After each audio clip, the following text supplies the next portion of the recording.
위법하고 부당한 건 확실하다고 생각합니다. 그런 말을 하려면 직을 내려놓으면서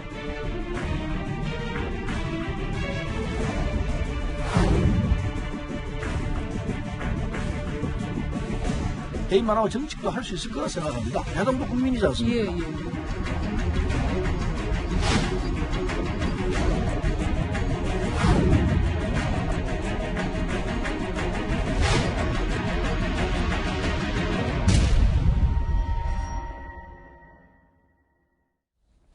톱뉴스 주제부터 공개합니다. 편파성 논란에 질문할 기회는 준다. 톱뉴스 주제입니다. 저희 돌직구쇼 생방송 도중 잠시 후 10시 30분부터 윤석열 검찰총장에 대한 2차 징계위가 열립니다. 자, 윤 총장 측은 오늘 징계위에 과연 출석을 할까요 말까요? 현장에 나가 있는 취재기자 연결해서 징계위 소식 바로 짚어보겠습니다. 법무부에 나가 있는 정현우 기자 불러보겠습니다. 정현우 기자, 오늘 윤석열 검찰총장이 징계위에 출석을 합니까? 안 합니까? 네, 윤석열 검찰총장은 지난 10일 징계위 1차 회의 때와 마찬가지로 오늘도 불출석합니다. 조금 전 대검찰청으로 정상 출근했고 지지자들에게 날이 추우니 나오지 않으셔도 된다, 이런 격려 인사를 전했다고 하는데요. 윤 총장은 오늘 업무를 보면서 이 징계위에 출석한 특별변호인을 통해 징계위 상황을 지켜볼 걸로 보입니다. 윤 총장이 현재까지 징계에 대해서 직접적인 목소리를 낸 적은 없지만 절차상 여러 문제들로 징계를 수용하기 어렵다는 게 기본적인 입장인데요. 지난 주말에는 자신의 SNS에 영문으로 침착하고 강하게 라는 문구를 올리면서 현 상황을 대하는 심경을 우회적으로 내비치기도 했습니다. 여권에선 벌써부터 윤 총장 정지설이 돌고 있는데 오늘 징계위에서 윤 총장의 징계 여부나 수위가 결정될 수 있습니까? 네, 일단 지난 10일 1차 회의에서는 징계위원 기피와 증인 채택 문제로만 하루 종일 논의가 이어졌는데요. 윤 총장 측은 조금 전 이해충돌과 공정성 문제를 들어서 정한중 징계위원장 직무대리와 신성식 대검 반부패 강력부장에 대해서 기피 신청을 하겠다고 밝혔습니다. 하지만 정한중 직무대리는 기피 신청을 추가로 받아주거나 예비위원을 투입할 계획은 없다고 선을 그었는데요. 오늘 징계위에서 징계 여부와 수위가 결정될 수 있을지는 진행 상황을 지켜봐야 될 것 같습니다. 앞서 윤 총장 측은 어제 법무부가 허락한 윤 총장 징계 기록과 감찰위원회 회의록 수령 및 열람을 모두 거부했습니다. 하루 만에 기록을 검토하는 게 현실적으로 불가능하다는 이유였는데요. 오늘 징계위 진행도 그래서 순탄치 않을 걸로 예상됩니다. 특히 오늘은 채택된 증인 8명에 대한 신문이 예정돼 있는데 징계위가 당초 입장을 바꿔서 윤 총장 측에도 증인 신문을 허락했습니다. 이에 따라 오늘 안에 최종 의견 진술과 징계 심의 그리고 의결까지 모두 끝낼 수 있을지는 미지수입니다. 증인 수도 많은 데다 징계 혐의도 6가지나 되는 만큼 추가 기일이 잡힐 가능성도 남아 있습니다. 다만 정한중 직무대리가 오래 끌 사안이 아니라는 입장을 여러 차례 밝힌 만큼 오늘 밤 늦게나 내일 새벽쯤 결과가 나올 수도 있습니다. 지금까지 정부 과천청사 법무부 앞에서 전해드렸습니다. 네, 고생 많았습니다. 법무부 현장 그림 살펴봤습니다. 잠시 후에도 주요 핵심 증인이 출석하는 현장에 나가 있는 영상으로 여러분께 생생하게 전달해드리겠습니다. 일단은 이재민 기자, 윤석열 검찰총장은 오늘 2차 징계회에도 출석하지 않는다라는 방침을 조금 전에 밝혔고 대검으로 이미 출근을 해서 지지자들을 향해서 날이 추우니까 이제 들어가시라, 마음은 고맙게 받겠다라는 메시지를 냈다라고 우리 현장 기자가 보도를 했고 오늘 기피 신청 2명에 대해서 했습니다. 정한중 위원장과 신성식 징계위원 2명에 대해서 기피 신청을 했다. 잠시 후에 그 의미도 좀 짚어보겠고요. 앞서서 논란이 됐었던 게 질문을 할 수 있는 기회. 근데 우리 톱뉴스 제목이기도 하지만 질문을 할 수 있게 해드릴게. 어떤 조간신문은 이렇게 표현했습니다. 오늘 징계위 어떻게 보십니까?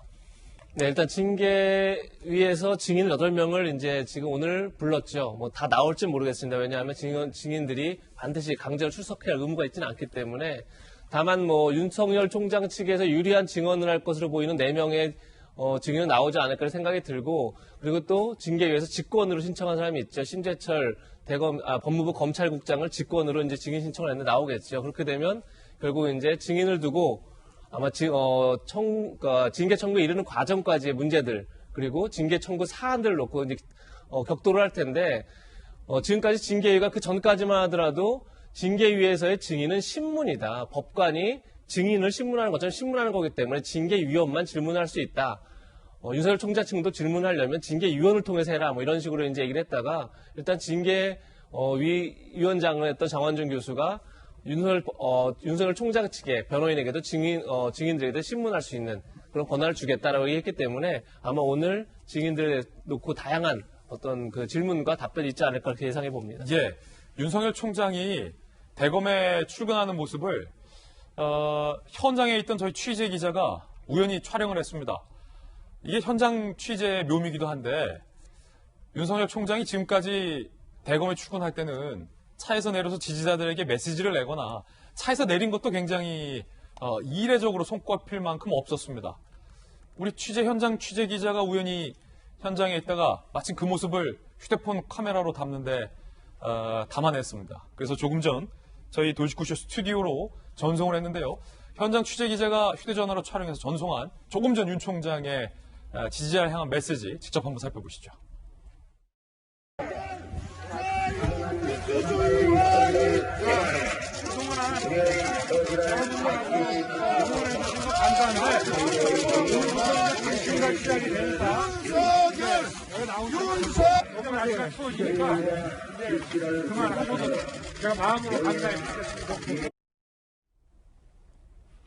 네, 윤석열 검찰총장이 조금 전 출근길에 차량에서 내렸어요. 원래 저기서 내리는 위치가 아니고 그 게이트가 있는 앞인데 그냥 차를 타고 들어가는 위치인데 대검 청사 앞에 지지자들이 사실 오늘 또 영하 10도에 육박하는 강추위 속에서 지지자들이 윤 총장에 대해서 환호를 하니까 총장이 출근을 하다가 일종의 돌발 행동이죠. 차에서 내려서 여러분들의 마음을 고맙게 받겠다. 다만 오늘 매우 강추위니까 이제 건강이 상할 것이 우려된다. 마음은 고맙게 봤으니까 날이 추우니까 이제 집에 돌아가시라 라는 메시지를 냈고 대검으로 출근하던 우리 취재기자, 채널의 취재기자의 휴대전화에 이 모습이 담겼습니다. 자, 지지자들의 응원을 마음으로 감사히 받겠다라는 메시지인데 이게 말입니다. 김광삼 변호사님, 검찰 출신이시지만 뭐랄까요? 윤 총장의 행동 하나하나에 다 요즘은 메시지를 부여해서 언론들이 해석하기도 합니다만 어떻게 보셨습니까? 물론 윤 총장이 이제 매일 대검에 출퇴근을 하잖아요. 저도 저 앞길을 거의 매일 한두 번은 갑니다. 그런데 이제 입구가 있어요. 근데 대부분 입구 앞에 이제 신장로가 있는데 큰 대로가 있는데 거기에 주로 지지자들이 많이 있고 그다음에 플랜카드가 많이 걸려 있거든요. 그러면 이전까지는 그냥 프리패스하고 안으로 들어갔는데 보통은 그냥 총장은 그냥 들어가잖아요. 근데 오늘은 내렸단 말이에요. 그럼 오늘 무슨 날이에요? 징계위원회 2차 징계위원회 열리는 날이잖아요. 그리고 저 메시지를 한번 보면 네. 다른 뜻은 없어요. 응원은 감사히 받겠지만 날씨가 추우니까 이제는 나오시지 마라. 내가 다 여러분 뜻 알겠다. 그런 취지 아니에요. 마음으로 감사히 받겠다. 그렇죠. 그런데 저 내용을 보면서 어떻게 보면 별거 아닐 수도 있겠지만 저건 상당히 윤석열 총장이 많은 생각을 하고 저기서 내렸다 저는 그렇게 봅니다. 우리가 많은 얘기를 하죠. 윤석열 총장이 대권 주자로서 굉장히 지지율이 높고 여러 가지 그랬는데 많은 평론가 전문가들 하는 얘기가 그런 얘기예요. 정치를 안 해봤어. 정무 감각이 없어서 저건 검찰총장을 그만두는 순간 거품이다. 그런 얘기를 많이 하는데 저런 어떠한 행동을 보면서 저는 그렇지 않다고 봐요. 그러니까 오히려 정치를 10년, 20년 한 사람들은 굉장히 어떤 정치에 대해서 이제까지 그 고정관념이 있거든요. 근데 윤석열 총장은 그런 면을 벗어난 정무 감각이 굉장히 있다고 봅니다.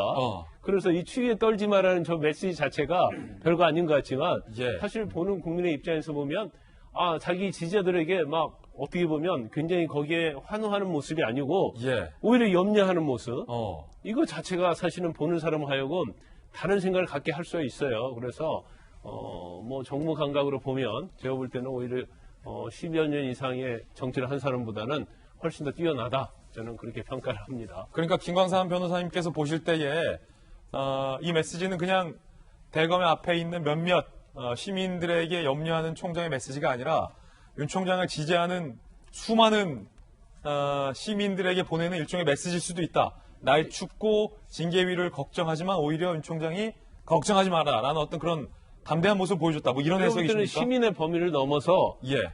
국민에 대한 메시지로 읽혀져요. 그러니까 엄청 춥잖아요. 그러니까 건강 조심하시라는 그런 메시지로 보입니다. 그렇군요. 김광삼 변호사님 어떤 개인적 해석이었는데요.